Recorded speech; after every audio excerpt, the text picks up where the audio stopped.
Na aula de hoje vamos ver o que é razão entre grandezas. Para isso a gente vai diferenciar de duas formas: a razão entre grandezas de mesma espécie e a razão entre grandezas de espécies diferentes. Para iniciarmos, vamos falar sobre razão entre grandezas de mesma espécie. O que isso quer dizer? Razão entre grandezas de mesma espécie. Primeiro, vamos ver o que significa essa palavra. Que palavra? Grandeza. O que é uma grandeza? Está aqui destacado.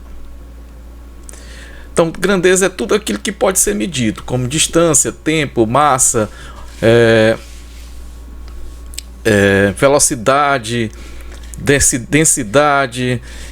Então, tudo isso é um exemplo de grandeza. Qualquer coisa que pode ser medido, tá? Que pode ser medido. O tempo, como foi dito aqui, isso é uma grandeza. Então, grandeza é tudo aquilo que pode ser medido, como distância, tempo, massa, velocidade, densidade demográfica e outras coisas mais. Então, o que é uma razão? O conceito é bem simples de razão. Razão nada mais é do que a gente está falando sobre grandeza de mesma espécie, tá? Então, a razão entre grandeza de mesma espécie nada mais é do que o quociente entre essas duas grandezas. O que é quociente? Quociente nada mais é do que o resultado de uma divisão. Então, você vai fazer uma divisão, ou uma fração, simplesmente uma fração. Então, se você pegar colocar em forma de fração, você vai ter nada mais, nada menos do que o quociente entre as grandezas. Quando elas são de mesma espécie, quer dizer que a unidade de uma é igual à unidade da outra. Um exemplo, digamos aqui, calcular a razão entre a altura de duas crianças, sabendo que a primeira possui a altura de 1,20 m e a segunda possui a altura de 1,50 m. Então ele quer a razão entre a altura 1 e a altura 2. Observe que quando eu digo razão entre a altura 1 e a altura 2, é uma coisa, é uma situação, tá? Se eu pedisse a razão entre a altura 2 e a altura 1, já seria outra situação, porque a razão é uma fração. Então é isso, você vai fazer uma fração de tal forma obedecendo o critério que foi dado aqui, que no caso é o quê?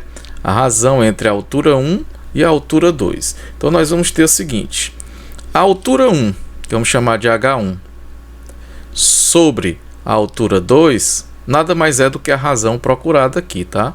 Então nós vamos ter, é só olhar na questão e procurar quem é a altura 1. A altura 1 está aqui, 1,20 m, então você vai colocar aqui em cima 1,20 m, ou 1,2 metros, tá? Porque a unidade é metro, sobre a altura 2, que é o H2. O H2 é 1,50 m, 1,5 ou 1,50 metros. Como as unidades são iguais, observe que a medida de cima é metro, a de medida de baixo também é metro. Essas unidades de medida se anulam. A gente pode eliminar também, quando terminar com 0 em cima e 0 embaixo, a gente pode eliminar, e ficando apenas como sendo 1,2 sobre 1,5, tá? Isso também a gente pode fazer da seguinte maneira: 1,2 sobre 1,5 também pode ser chamado de 12 sobre 15.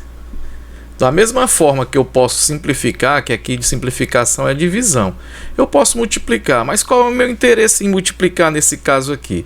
É porque a divisão, aqui a simplificação, fica mais fácil quando você vê números inteiros do que no lugar de números decimais. E o que é que eu fiz aqui? Eu multipliquei por 10 e multipliquei por 10. Quando a gente multiplica por 10, a vírgula se desloca para a direita uma casa, a vírgula se desloca para a direita uma casa, e então aqui fica 12 e aqui fica 15. Esses dois números aqui, essa fração, tem um valor que é comum para eles. Então eu posso simplificar usando esse valor. Que valor seria esse? Eu posso simplificar a fração de cima por 3, da mesma forma que eu posso simplificar a fração de baixo também por 3. Ok? Então, vamos ver qual é o resultado. Então, nós temos o seguinte: 12 dividido por 3 é 4. Enquanto que 15 dividido por 3 é 5. Então, a razão entre a altura 1 e a altura 2 é 4 para 5. A gente lê assim, 4 para 5. tá? Se fosse o contrário, se ele pedisse a razão entre a figura 2 e entre a altura 2 e a altura 1, aí aqui o de cima vinha para baixo, o de baixo vinha para cima. Lembrando que o de cima na fração a gente chama de numerador e o de baixo a gente chama de denominador. Então, se aqui inverter, inverte aqui também, ok? Então, vamos ver aqui outro exemplo. Segunda, determinar a razão entre as áreas das superfícies das quadras de vôlei e basquete, sabendo que a quadra de vôlei possui uma área de 162 metros quadrados e a de basquete possui uma área de 240 metros quadrados. Então ele quer a razão entre a quadra de vôlei e a quadra de basquete. Eu vou botar assim, razão, vou chamar de V sobre B. V de vôlei e B de basquete, tá? Então a medida, a gente vai colocar os valores que foram dados na questão. A quadra de vôlei mede ou tem uma área de 162 metros quadrados. Então, 162 metros quadrados. Enquanto que a quadra de basquete já tem uma área de 240. Então, aqui embaixo, 240 metros quadrados.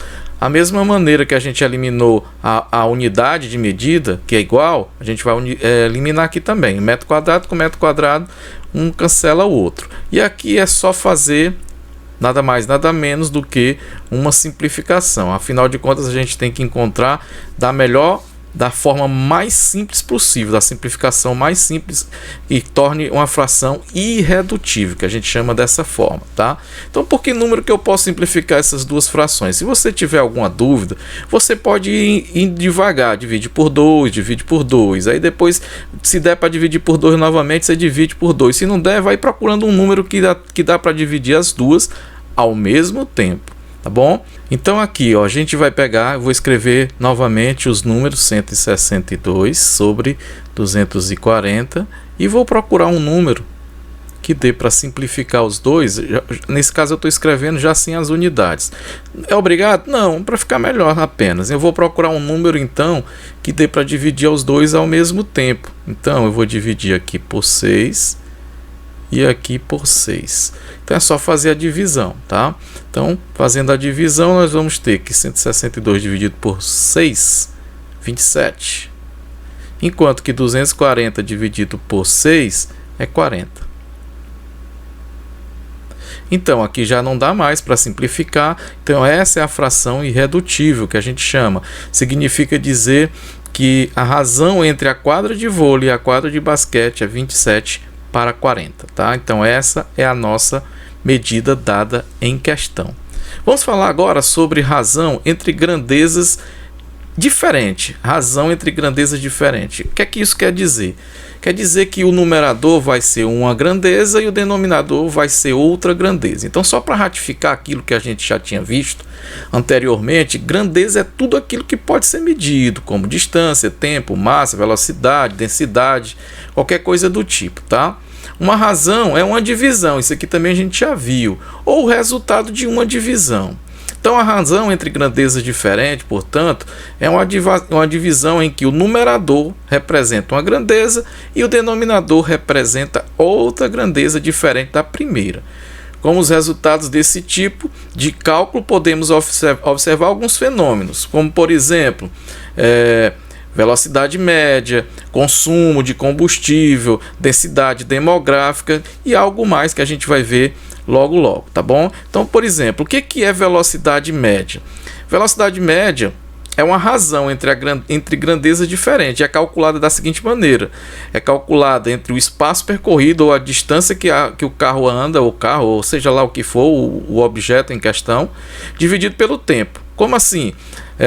Digamos que eu quero fazer uma viagem daqui para Altos, tá? E digamos que a distância daqui para Altos seja 60 quilômetros, um exemplo apenas, tá?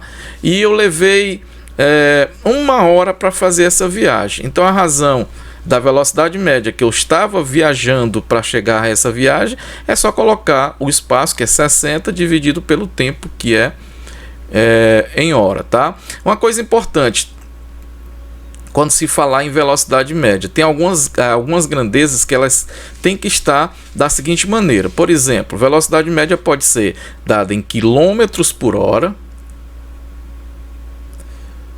Quilômetros por hora, a gente coloca assim, tá? Barra. Pode ser também metros por segundo. Aqui não tem esse quadrado não, só quilômetros, né? Quilômetro quadrado não. Quilômetros por hora, metros por segundo. São as duas unidades mais utilizadas. Então, se for um quilômetro, tem o tempo, se a distância está em quilômetro, o tempo está em horas. Se a distância está em metro, o tempo tem que estar em segundos, ok? Então, a velocidade nada mais é do que a fração entre o espaço percorrido, a distância percorrida, pelo tempo que se levou para fazer esse percurso, nesse caso, utilizando o que eu acabei de dizer, tá? Ou é em quilômetros por hora ou em metros por segundo. Tá aqui para ratificar, tá? A unidade usada para a velocidade média é o quilômetro por hora. E pode ser interpretada da seguinte maneira: representa a quantidade de quilômetros que o objeto foi capaz de percorrer durante uma determinada hora. Muitas vezes, em vez de quilômetros por hora, são usados metros. Aí, no caso, a medida a ser usada tem que ser o segundo. Aí ficaria metros por segundo, como eu disse ali em cima, ok? Então, vamos ver aqui o primeiro exemplo, que diz o seguinte: um veículo está em movimento e dirige-se aos limites de uma cidade que fica a 200 km de distância, ou seja, a 200 km de distância do ponto de partida. Sabendo que foram gastos 4 horas no percurso, calcule a velocidade média desse veículo. Então, para a gente calcular, ou para fazer esse cálculo, o que é que a gente tem que fazer? Dividir a distância pelo tempo. E nós teremos, então, o que nós chamamos de velocidade média. Vou chamar de velocidade média VM, tá? Velocidade média. Então, a velocidade média nada mais é do que a razão entre o espaço percorrido pelo tempo gasto. Então, aqui não é um 5, é um S, tá? Por mais que pareça um 5, mas é um S. Então, a gente vai dividir nada mais, nada menos do que a distância, 200 km. Olha que aqui está a medida está em quilômetros. Então, o tempo tem que ser em hora. 200 km. E o objeto levou quanto tempo? Foram gastos 4 horas. Então, o tempo está em horas. Então, 4 horas. Muito bem. Agora é só fazer a simplificação ou uma divisão direta. 200 dá para dividir por 4? Sim, senhor. 200 dividido por 4 é 50. Então, aqui significa dizer 200 dividido por 4 é 50. Então, significa dizer que o carro andava a uma velocidade de 50. Aí eu vou botar as unidades. Quando é grandeza de mesma espécie, como as unidades são iguais, a gente elimina. Aqui não pode eliminar, porque as unidades já são diferentes. As grandezas têm medidas diferentes. Então, aqui vai ficar 50 km/hora. Ou seja, isso aqui é nada mais nada menos do que 50 km por hora. Outra unidade importante ou comum a aparecer é o que a gente chama de consumo médio. O que é o consumo médio? O consumo médio nada mais chamamos de consumo de C, o resultado entre o espaço percorrido e a quantidade de combustível gasta no percurso. Então, essa continua sendo o espaço percorrido. Nesse caso, o V, vamos chamar o V de o combustível que foi gasto no percurso, durante o percurso, ok? A unidade de medida para o consumo médio é quilômetro por litro, km/L, quilômetro por litro. E representa a quantidade de quilômetros que podem ser percorridos com 1 litro de combustível. Vamos ver aqui um exemplo. Veja bem, o exemplo diz assim: uma família quer descobrir quanto gastará para viajar da sua cidade até a praia. Sabendo que a distância é de 530 km e que o carro que os levará tem um consumo médio de 15 km por litro, o que isso quer dizer? Que a cada quilômetro, aliás, a cada 15 quilômetros o carro consome 1 litro. A cada 15 quilômetros consome 1 litro. Só que a distância que vai ser percorrida tem 530 quilômetros. Aí ele quer saber quanto é que vai gastar. Aí diz assim: o litro de gasolina custa aproximadamente 3. Vamos trabalhar com esse valor exato aqui, 3.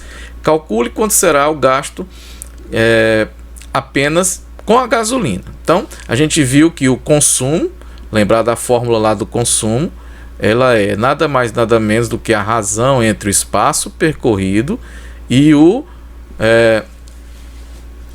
quantidade de litros que foi consumido na viagem, tá? O que eu tenho aqui nessa questão? Eu tenho o consumo e tenho a distância. Aqui não tem,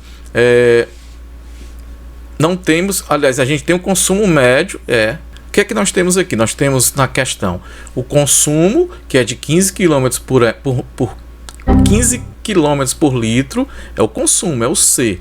Então a gente pode até botar aqui, ó, C é igual a 15 km por litro. Temos também a distância, que é o S, que no caso é 530 km. E queremos descobrir quem é o consumo. Quanto ele vai gastar, quanto vai ser consumido durante a viagem. Aqui nada mais é do que o que é consumido durante a viagem de combustível. Esse valor nós não temos, é o que nós queremos na questão, tá bom? Então a gente vai substituir os valores aqui. A expressão vai ficar assim, ó, 15, que é o consumo, é igual a distância, que é 530, sobre o que eu quero descobrir. O que é que eu quero descobrir? A quantidade de litros que vai ser gasta nessa viagem, tá? Então aqui a gente pode fazer uma pequena troca. O V vem para cá e o 15 vem para cá. É como se eu estivesse fazendo o produto dos meios pelos extremos. Então aqui nessa fração resulta a seguinte: V vai ser igual a 530. 530 o quê? Quilômetros. Dividido por 15. 15 o quê? Quilômetros por litro. Bom, então quilômetro com quilômetro, vai ser feita a divisão de 530 por 15. Logo nós teremos um valor, aqui vai me dar um valor de 35,3 aproximadamente litros. Tá? Pronto, o carro vai gastar aproximadamente 35,3 litros. Aí ele disse que cada litro custa R$3. Então eu vou multiplicar isso aqui, 35, que é o que ele vai gastar na viagem, tá? O gasto. Vou chamar aqui, ó, o gasto vai ser apenas em combustível que ele quer, né? Então vai ser igual a 35,3 vezes o preço, que é R$3. Vou botar só o número 3, tá? Então a gente vai ter então que o gasto com gasolina ou com combustível vai ser igual a 35,3. Isso quer dizer que o gasto dessa família apenas com combustível vai ser R$105,90.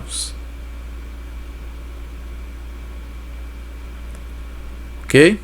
Então, outro exemplo é sobre densidade demográfica. O que é densidade demográfica? Nada mais é do que a razão entre o número de habitantes, HAB, e a área, que é a A, em quilômetros quadrados dessa região. Então vai ser o número de habitantes dividido pela área. A razão é de extrema importância para oferecer um valor proporcional da quantidade de habitantes das cidades. Quando se quer calcular a densidade demográfica de uma cidade, a população, a gente vai usar essa fórmula, essa razão, tá? Depois vai usar uma outra coisa que a gente chama de proporção. Por exemplo, que a cidade A possui 10.000 moradores ou 10.000 habitantes em uma área total de 1.000 km², enquanto que a cidade B possui os mesmos 10.000 habitantes, moradores, em um espaço de 100 km². Aí a pergunta vem aqui: qual das duas cidades possui a situação mais crítica?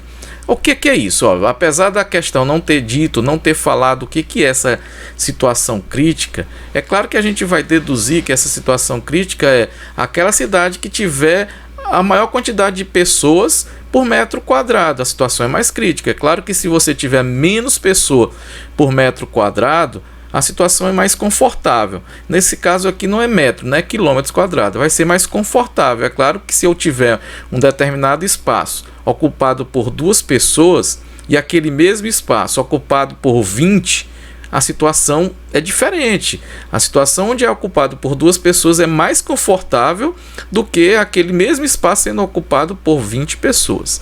Tá bom? Então, quanto maior o número de habitantes, aqui no caso da fração, né? Nem o número de habitantes, é a razão entre o número de habitantes e a área. Quanto maior esse número, mais crítica é a situação. Tá bom? Então, vamos calcular a densidade demográfica da cidade A, chamada de D de A. A densidade demográfica da cidade A vai ser a razão entre o número de moradores, de habitantes, que no caso aqui é 10.000, dividido pela sua área, que é em quilômetros quadrados. Então, 10.000 habitantes, botar só H, dividido por 1.000 quilômetros quadrados. Aqui a gente pode fazer uma simplificação ou simplesmente eliminar. Aqui tem 1, 2, 3 zeros, ó, 1, 2, 3 zeros, elimina também os 3 zeros finais. 3 zeros. Então aqui a gente tem a situação de 10 habitantes por quilômetros quadrados. Situação da cidade A. A densidade demográfica dela é de 10 habitantes por quilômetro quadrado, tá ok? Agora vamos fazer a mesma conta com a cidade B, a densidade demográfica de B. O cálculo é o mesmo. A gente vai calcular a quantidade de moradores, que no caso também é 10.000 habitantes, é a mesma quantidade habitantes, dividido pelo espaço que ela ocupa, que nesse caso é apenas 100 quilômetros quadrados. Mesma coisa, mesma técnica. Vamos eliminar o zero daqui com zero de cá, zero daqui com zero de cá. Sobrou o número em cima, sobrou 100. 100 sobre 1, que é o 100. Então significa dizer que na cidade B eu tenho 100 habitantes, vou botar só o H, por quilômetros quadrados. Eu pergunto, qual é a cidade que tem a situação mais crítica? É a que tem 10 habitantes a cada quilômetro quadrado ou uma que tem 100 habitantes por quilômetros quadrados? Então, a situação mais crítica, é claro que é a situação da cidade B. A cidade B tem uma situação mais crítica. B. Por quê? Por que eu posso concluir que B tem a situação mais crítica? Exatamente por aquilo que a gente tinha dito no início, né? Quanto mais habitante numa determinada região, mais a situação é menos confortável, vamos dizer assim. É muito melhor, em termos de conforto, de situação, ter apenas 10 habitantes a cada quilômetro quadrado do que 100. É uma quantidade maior, vai ocupar mais espaço, são mais pessoas, então vai estar menos confortável. Então a cidade B possui uma situação bem mais crítica do que a cidade A. Aqui eu vou deixar umas questões para serem resolvidas. Está aqui a questão 1,